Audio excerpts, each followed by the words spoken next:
Siya pala ang anak sa labas ni Manny Pacquiao na mas gwapo pa umano sa mga anak nila ni Jinky Pacquiao. Bukod dito, siya rin ang napupusuan ng marami na may pag-asang sumunod sa yapak ni Manny sa larangan ng boxing.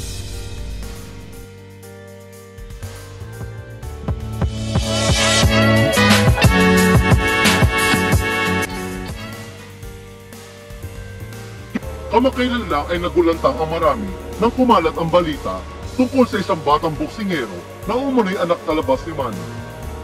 Nakilala ng marami ang anak sa labas ni Manny matapos siyang maitampok sa blow-by-blow boxing event nitong weekend. Kilala ng buong mundo si Manny bilang isang alamat at icon sa larangan ng boxing. Napakaraming karangalan na ang ibinigay ni Manny sa Pilipinas pagdating sa boxing, kung saan itinuturing nga siyang pambansang kamao at boxing hero. Ngunit hindi rin lingid sa kaalaman ng lahat na kasabay ng kasikatan at tagumpay ni Manny ay ang iba't ibang kontrobersiya ng kanyang kinasasangkutan. Isa na nga rito ang pagiging babaero niya kung saan iba't ibang babae ang naliling sa kanya. Sa katunayan, muntik nang masira ang pagsasama nila ni Jinky dahil sa pagiging babaero ni Manny. Sa likod nga ng magandang imahe ni Manny bilang boxing champion, isang sekreto ang nakatago.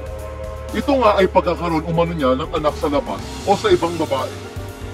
Ngunit walang sikreto nga ang hindi nabubunyag dahil matapos ang matagal na pagtatago, nalantad na rin sa publiko ang anak sa labas ni Manny.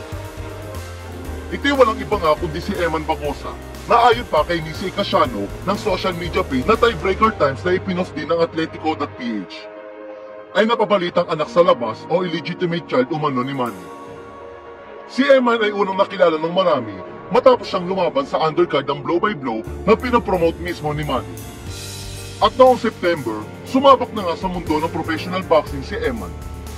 Ngunit bukod nga sa kanyang husay sa boxing, umagot din sa pansin ng maraming netizen ang taglay na kagwapuhan ni Eman, na pwede nang ipangtapat sa panganay ni Manny at Jinky na si Jimwell.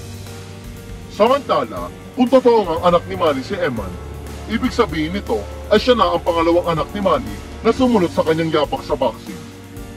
Kung matatandaan kasi ay sumabak na rin si Jimwell sa boxing para sundan ang yapak ni Manny. Sa ngayon, nagsasanay si Jimwell sa Wildcard Boxing Gym sa Los Angeles. Samantala, wala pa namang payag si Manny hinggil sa balitang anak niya sa labas si Eman. Pero kung totoo nga ito, hindi lang sa boxing kundi sa yaman ni Manny, maghahati si Eman at mga anak nila ni Jinky. Lingid sa kaalaman ng lahat na si Manny ay may tinatayang mayroong kabuuang net worth o yaman na 220 million ayon sa CelebrityNetworth.com. Siya ay nasa ika-8 pwesto sa listahan ng Forbes ng mga highest paid athlete mula 2010-2019.